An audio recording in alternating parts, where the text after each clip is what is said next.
வணக்கம்ண்ணா. என் பேர் Dharmadurai. 2022 mister universe first time நான் வந்து கோயம்புத்தூருக்காக பண்ணியிருந்தேன். இது நான் 1 இயர் திருப்பி ப்ராக்டிஸ் பண்ணி மறுபடியும் மிஸ்டர் வேர்ல்டுக்கு செலக்ட் ஆகி போனேன். மொத்தம் 4 ஸ்போர்ட்ஸில் செலக்ட் ஆகிருந்தேன். என்னால் பாடி பில்டிங்கில் டாப் 10ல் கூட பண்ண முடியல. பாக்கி 3ல் வந்து டாப் 10ல் ப்ளேஸ் பண்ணேன். Men physique, jeans model and classic ஃபிசிக்கில் நான் ப்ளேஸ் பண்ணியிருக்கேன்.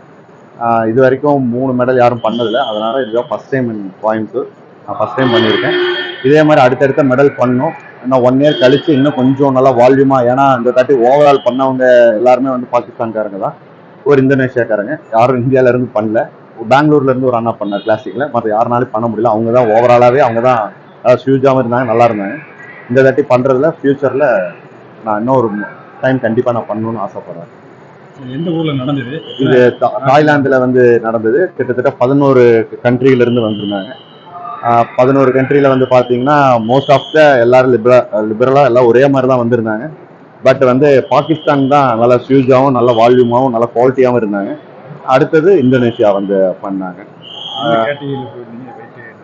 இந்த இதை மற்ற ஊர் மாதிரி இது இல்லைங்கன்னா, இது வந்து 10 கேட்டகரியா 55 to 60, 65 to 75 அப்படி தான் கேட்டகரி 10 இன்க்ரீஸ் பண்ணிட்டு போனாங்க. நம்ம ஊர்ல எல்லாமே 5 இருக்கும். நான் எதிர்பார்த்த ரொம்ப டஃப்பாக தான் இருந்தது. நான் ஒரு கட்டத்தில் கஷ்டங்கிற தாட்டில் தான் இருந்தேன். கடைசி நேரத்தில் சரி வெறுங்கையோட போயிடக்கூடாதுங்கிறத மட்டும் ரொம்ப கான்ஃபிடென்ட்டாக இருந்தேன். பாடி பில்டிங்கில் தான் இங்கே இருக்கும்போது பாடி பில்டிங்கில் தான் நிறைய மெடல் பண்ணாங்க. போய் பாடி பில்டிங்கில் டாப் 10லேயே எனக்கு ஃபஸ்ட்டு கால் அவுட்லேயே நான் வெளியே வர மாதிரி ஆயிடுச்சு. நான் அதுக்கப்புறம் கிளாசிக்லையும் சரி மென் ஃபிசிக் ஜீன்ஸ்லையும் நான் எவ்வளோ தூரத்துக்கு எனக்கு எஃபெக்ட் போட முடியுமோ நான் இதில் வந்து நின்றுட்டேன். இதுக்கு மெயின் சப்போர்ட்டாக எனக்கு பண்ணது என்னோட ட்ரைனர் மிஸ்டர் பிரேம பாலன் தான். அவர் இன்னைக்கு வரல.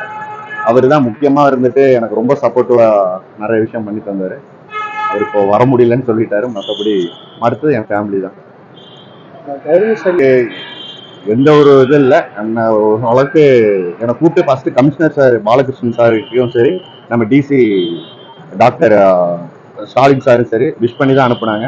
2 பேரும் சொன்னது ஒரே வாரத்துக்கு தான் சொல்லி வச்ச மாதிரி, தம்பி வரும்போது மெடலோட வந்துடணும், மெடலோட வந்துடணும்னாங்க. எனக்கு அதுக்கப்புறம் தான் ரொம்பவே பயம் வர ஆரம்பிச்சது.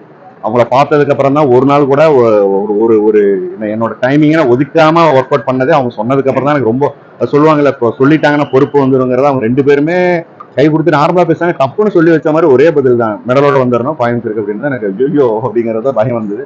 அதே மாதிரி சாரை போய் ஒரு 2 நாள் கழிச்சு போய் 2 சாருங்க கண்டிப்பா போய் பார்க்கணும். நான் ஃபிட்னஸ் ட்ரைனராக தான் இருக்கேன். கிட்டத்தட்ட 10-12 இயர்ஸாக ஃபிட்னஸ் ட்ரைனராக தான் இருக்கேன். நான் இதுலேயே எனக்கு இந்த ஃபீல்டு பிடிச்ச, நான் படித்தது கெமிக்கல் இன்ஜினியர், இந்த ஃபீல்டே எனக்கு பிடிச்சிருக்குங்கிறதுனால இதே ஃபீல்டில் தான் நான் கிட்டத்தட்ட 12 இயர்ஸ் காசு பணம் சேர்க்கறது 2வது. ஃபஸ்ட்டு ஃபிட்னஸாக இருங்க. அதுதான் ஃபியூச்சரில் வர்றவங்களுக்கு ரொம்ப முக்கியம். டாக்டர்கிட்ட காசு கொடுக்க வேண்டாம். தயவுசெய்து கொஞ்சம் உடலை நல்லா பார்த்துருங்க. ரொம்ப ஒரு நாளைக்கு ஒரு 45 மினிட்ஸ் உங்களுக்காக ஒதுக்குங்க. அது பண்ணாலே போதும்.